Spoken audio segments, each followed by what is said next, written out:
Тоғай арасындағы жалғыз аяқ сыздық жолмен жүгіре жөнелді. Қатты жүгірген сайын қатқылдана түскен салқын жел құлақтағы гуілді үдете түскендей. Қаптаған қою мазалар тынымсыз бетке ұрғылайды. Бір кезде ол шаңы бұрқыраған үлкен жолға жетті де, аздап шаршаған сезген соң жай аяңға басты. Бір бұрылыстан қайрыла бергенде екі қолында екі дарбыз ұстаған Айзаға қарсы жолға кетті. Шошып қалған қыздың қолындағы дарбыз жерге ұшып кетті де бырс-бырс етіп жарылып қалды. «Ағатайым-ау, бұл сіз екенсіз ғой, мен сондай қорқып кеттім», деді ол езу тартып, жарылған дарбыздарға да көңіл бөлмей. «Мені іздеп шығып па едіңіз?» «Иә, қорқады деп ойладыңыз ба?» «Әрине қорқадың ба едің?» «Ой, сұмдық. Олай болса, кешке жақын неге жалғыз шықтың?» Айза оң қолынан сұқ саусағын ерніне апарып, әлденеден қысылғандай біраз үнсіз тұрды да кенеттен: «Мына қараңыз шағай, үлкен дарбыз тура екіге бөлініпті. Келіңіз, отырып жеп алайық». Жарылған дарбыздың шырыны ағып шаңға сіңіп жатыр екен. «Пышағыңыз бар ма ағай?» Жүсіп жоқ екенін біле тұра қалтасын бір соқты да үнсіз басын шайқады. «Енді қайтеміз?» «Білмеймін. Мейлі, қолмен-ақ жей саламыз». «Қалайша, жұмайық па?» деді Жүсіп таңданғандай. «Бізге өзен жақын ғой». Олар қол жуып келіп, жарты дарбызды ортаға қойды да үнсіз жей бастады. «Қандай тәтті шырын», деді Айза рағаттана тамсанып. «Өте». Тағы үнсіздік. Анда-санда бастары ғана түйісіп, тез тартып ала қояды. Дәл қазір олар дарбызға ықылас бөлген болып отырғанымен, әрқайсысы өзінше сезім арпалысына түсіп отыр еді. Бір кезде Жүсіп Айзаның аппақ қолдарына абайсызда тиіп кетті де, енді саусағын дарбыздың басқа жағынан сала бастады. Бірақ еріксіз бір дүлей сезім оның қолын Айзаның қолына жақындата түсті. Жүсіп кенеттен Айзаның сүйріктей саусақтарын алақанымен баса қойды да, жаза күткен қылмыстыдай оның жүзіне қадала қалды. Жігіт қимылына қыз әрқашанда қарсылық көрсетеді. Сол сияқты Айза да Жүсіптің жүзіне таңданғандай бірнеше секунд бойы қимылсыз қарап отырды. Ал шындығында ол таңданған жоқ еді. Керісінше, «Ой, Құдай-ай, ол осыны бірнеше күн бойы іштей күткен жоқ па?» «Дарбыз тәтті ғой ағай, иә?» деді ол. Оның үні сыбырлағандай әрең ғана естілді.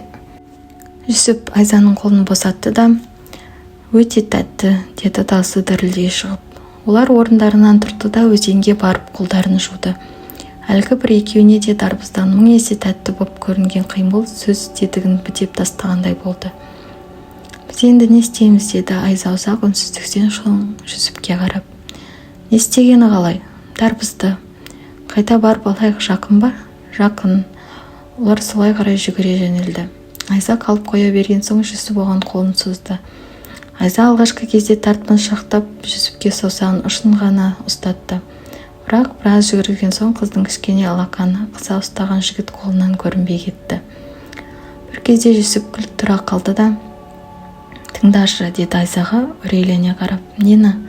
Алдымызда ысқырған нүртелеу емес пе?» Айза біраз тыңдап тұрды да: «Иә, сол, қой айдап келе жатыр», деді бетіне қорқыныш үйіріліп.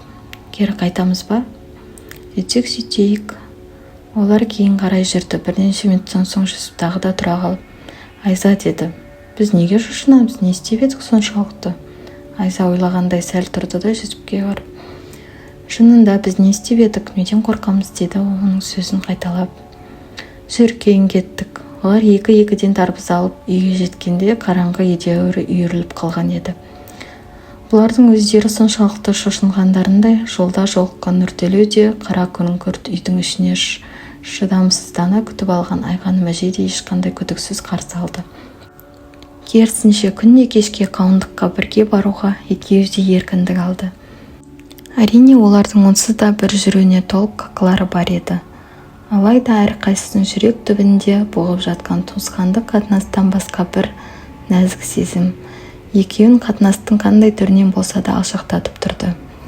Сол бір сезім оларды сүйіспеншілік пен туысқандықтың ортасында қалдырып қойды да, екі қасиеттің бірінің ең шыңына дейін өсіп жетілуіне дәл соның өзі кедергі келтірді.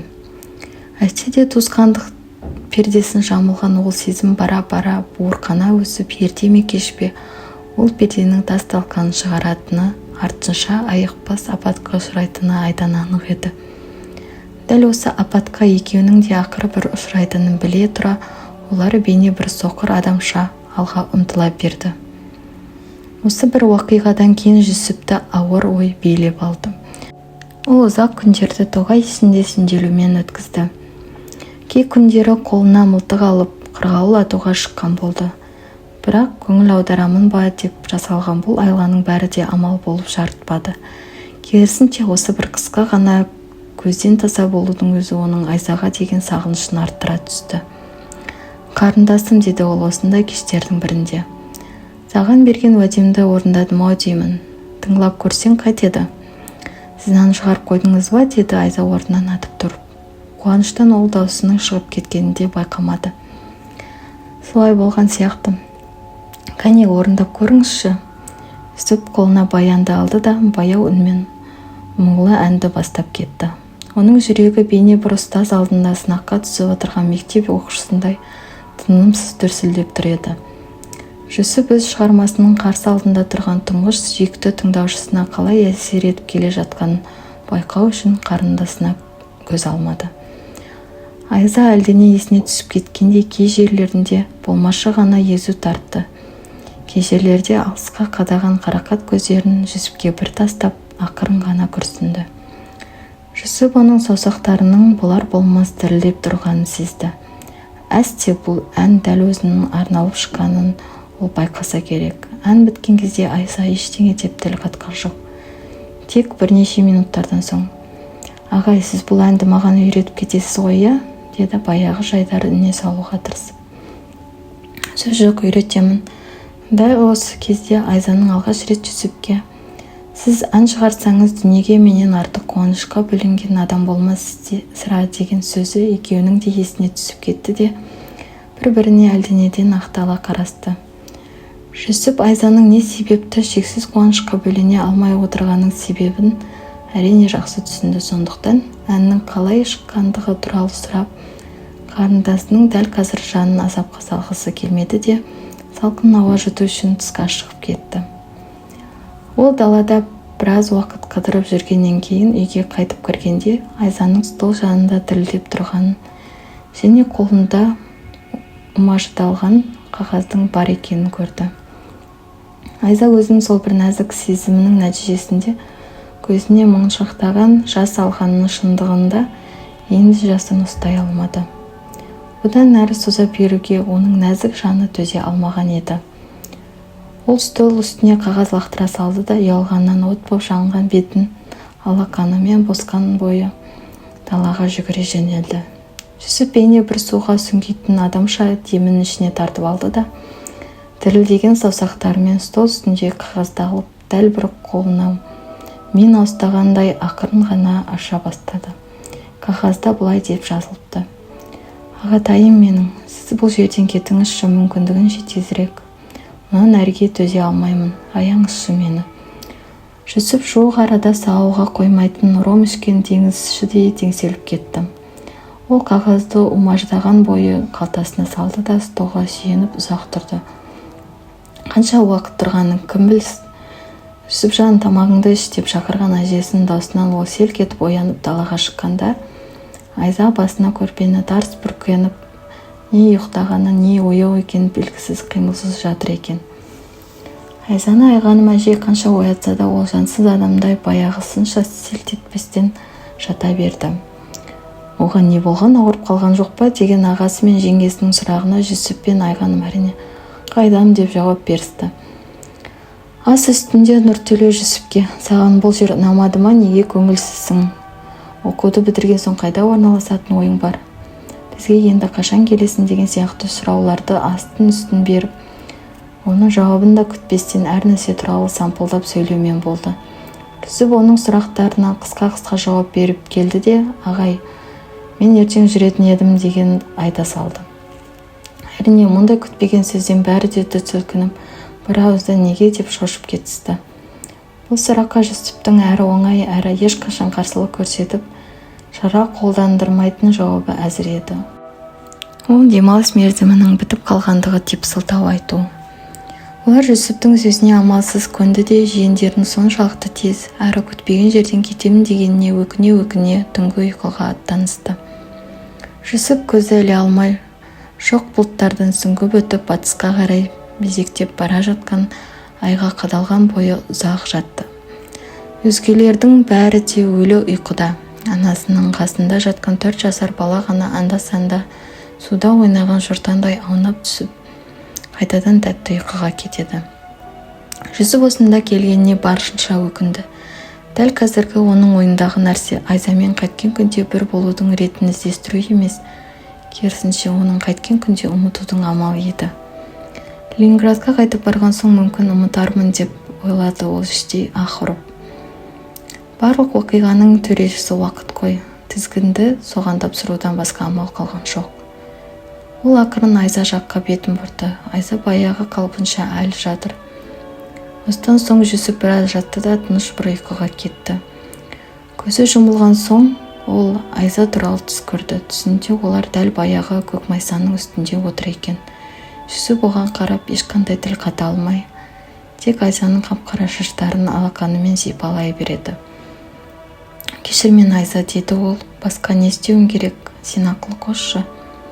Мен де білмеймін ағажан, дейді ол да. Сіздің келмей-ақ қойыңыз керек еді. Бір кезде Жүсіп бар батылдығын жинап Айзаның көйлекшең денесін құшырлана құшақтады. Айза бұлқанады, бірақ Жүсіпті өзі де босатқысы келмейді. Біз не деді ағадай, өлім ғой бұл, олардың бетін қайтып көреміз, дейді ол Жүсіптің жүзіне үрейлене қарап. Білмеймін деп жауап берді Жүсіп. Сөйтеді де оның үстіне сүйе береді. Сіз бұл жаққа неге ғана келіп едіңіз ағатайым, дейді ол Жүсіптің құшағынан босаған кезде. Сізбен айырылысу маған қандай ауыр тиеді десеңізші енді. О, Құдай-ай, біздің туысқандығымызды өзгеде емес өз жүрегіміз неге ұғынбайды екен? Неге ғана орындалмас арманға алақан жаяды екен? Осыны айтып ол өзіне өзі симағандай булығып жылап жіберді. Жыламашы Айзажан, мейлі біздің алдымызда әйтеу бір тағдыр күтіп тұрған шығар, сонан соң біз апат болармыз, бірақ сен туралы мен ақтық демім қалғанша ойлап өтермін, деп Жүсіп оны дағы сүйеді. Қоя берші ағажан, деді Айза әлсіз қарсылық көрсетіп. Әні Нұртелеу ағайым келе жатыр. Ағатайым-ау, сорладық қой біз, оның бетіне не деп қараймыз, масқара болдық қой, деп Айза тағы да егіліп жіберді. Жүсіп шошынғаннан орнынан атып тұрды. Осы кезде оның өзі де жастықтан басын көтеріп алды. Жүрегі кеудесін жарып шығардай тарсылдап жатыр екен. Алқынғаннан қара су болып терлеп кетіпті. Ол сол сәтте Айза жаққа қарады. Ол көрпесін алқымына дейін ысырып тастап, айға бетін бұрған қалпы ұйықтап жатыр екен. Оның аппақ беттерінде ай нұры асыр салып, бұрынғысынан да көріктендіріп жіберіпті. Жүсіп бетін басып біраз жатты да, сая бырсыған жүрегі неге екен белгісіз қайта тулап, өн бойының бірде ысып, бірде мұздай бара жатқанын сезді. Айза өзінен қол созым ғана жерде бейкүнә сәбидей ұйқыда жатыр. Көрпенің бір шетіне жаймен ысырылып, Жүсіп оған жақындады да, тулаған жүрегін ұстап алғысы келгендей қолымен кеудесін басып біраз жатты. Жоқ, бұл менің қарындасым ғой, мен қандай қылмысқа дайындалып жатырмын, деді ол өзінен өзі. Оның арты не болмақшы? Неткен азап, неткен жан азабы бұл, деді ол даусының шығып кеткенін де байқамай. Бірақ ешкім ояна қойған жоқ. Ертең бұл жерден кетем, Айзаны мәңгі бақи көрмеймін, деді тағы да ол іштей. Сондықтан оны жоқ, бірақ рет сүйейінші, бұл онымен ақтық рет қоштасуым болсын. Әлдекім қимылдамай ма дегендей ол жан-жағына бір қарады да, бәрі ұйқыда жатқанын көріп, Айза жаққа ақырын қолын соза түсіп, дірілдеген саусақтарымен оның мақтадай үлбіреген жұп-жылы бетін сипалады. Сонан соң оның оттай ыстық еріндерінен құшырлана сүйді. Айза біраз булығып көзін ашып қалды да, нәзік саусақтарымен Жүсіптің шашын бір-ақ рет тарап қарсылықсыз жата берді. Мүмкін бұл сүйікті жиен ағасымен ең бірінші, ең соңғы рет ешқандай күнәсіз ыстық сүйісу екені, оның енді мәңгі көрмейтінін Жүсіп сияқты ол да білген шығар.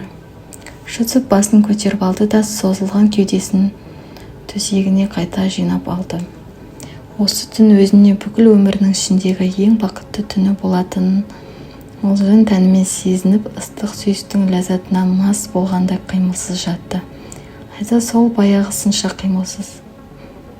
Таң атқан соң жүсіп жүру қамына кірісті, және де бұл үшін көп дайындалмай-ақ аттанып та кетті. Жүрер алдында Айза әжесіне келіп: «Әже, ағам қандай жақсы адам еді, қараңызшы, енді бізді тастап кетіп бара жатыр. Өте тез қайтты ғой», деп көзіне төңіректеген жасты көрсетпеу үшін әжесінің мойнына дәл баяғы 6 жасар кезіндегідей асыла кетті. Онсыз да жылағалы тұрған айғаным кемсеңдеп қоя берді. Айзаны жоғарыдағыдай сөзінде қандай мән жатқанын Жүсіптен басқа ешкім аңғармады. Сөйтіп олар қош айтысты. Қоштасқанда бір-бірін сүйетіндіктеріне көздері жеткен соң ғана қоштасты. Әңгіме осымен бітті. Олар бұдан кейін кездесе ме, кездеспей ме, оны уақыт көрсетер. Ал бірақ дәл кешегі айлы түн олардың ең бақытты түнінде естерінде ескірместен мәңгі сақталатын болады.